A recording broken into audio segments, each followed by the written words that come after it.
सह्याद्री देवराईच्या माध्यमातून अभिनेते सयाजी शिंदे यांनी रस्त्यावरील तोडलेल्या अनेक झाडांना जीवदान दिलंय। त्यांनी पुण्यामधील अशाच एका तोडलेल्या वडाच्या झाडाचे 2022 मध्ये साताऱ्यातील सह्याद्री देवराईत पुनर्रोपण केले होते। त्या वटवृक्षाचा आज वाढदिवस असून संस्थेच्या कार्यकर्त्यांनी झाडाखाली येऊन गाणी म्हणत हा झाडाचा वाढदिवस आनंदाने साजरा केला।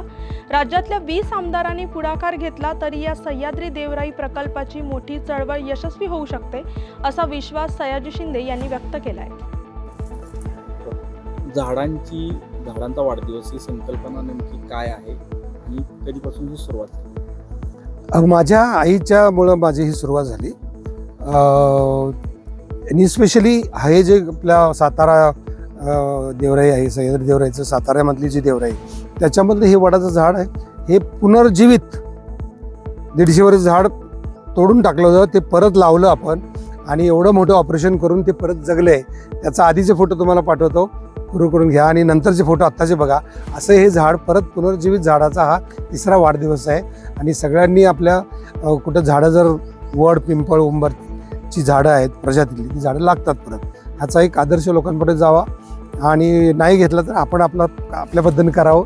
असा हा वाढदिवस दरवर्षी करतो आपण। आपल्याला खूप आनंद आहे ह्या झाडाचे आशीर्वाद बघा। तुम्ही तिथं उभं राहून बघा, इथं उभं राहून बघा, टेम्परेचर बघा इथे बघा। तर ह्याच्यातच देव आहे, ह्याच्यातच निसर्ग आहे, ह्याच्यातच सगळं आहे असं वाटतं, म्हणून याचा वाढदिवस आपण करतो। मला एक सांगा, दादांच्या माध्यमातून पण तुम्ही आता राजकारणामध्ये पण सक्रिय आहात आणि आता जी काही वनराईच्या अनुषंगानं जी काही उपाययोजना भविष्यातील असतील, कारण यामध्ये राजकीय काही गोष्टींचा पण आपण सहभाग जर घेतला तर या गोष्टीला खूप मदत चांगली होईल। कशा पद्धतीचं भविष्यातलं नियोजन असेल?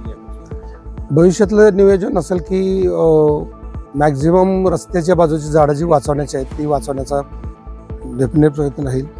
त्यानंतर अजून 20 एक देवराया या पुढच्या 5 वर्षात वाढतील आणि पहिल्या ज्या 300 देवराया आहेत, 300-400 ज्या पण आहेत, त्या कशा वाचतील आणि त्याच्याला कायदेशीर कसं वाचवण्याचा प्रयत्न करता येईल, अशा 2-3 गोष्टी समोर आहेत। वृक्षप्रसाद योजना एक यावर्षीचं टार्गेट आहे की महाराष्ट्रातल्या सगळ्या मंदिरांमध्ये वृक्षप्रसाद, जे लोक अभिषेक करतात, पूजा करतात, अभिषेक करताना त्यांना त्या देवाच्या नावानं एक वृक्ष द्यायचा, रोप, आणि ते वाढवायला लावायचं प्रसाद म्हणून। ते वाढलं तर त्यांच्या आयुष्यात सुख, समृद्धी, आरोग्य लाभ असं सांगून तर तो एक प्रोजेक्ट होईल आणि मुलांना बिया देऊन, पिशव्या देऊन त्याच्यापासून रोपं बनायचे। हे 2-3 प्रोजेक्टच टार्गेट आहे सह्याद्री देवराईचं। टार्गेट राजकारणातला मी असेल तर माझं पण तेच आहे आणि त्याच्या पलीकडे काय नाही।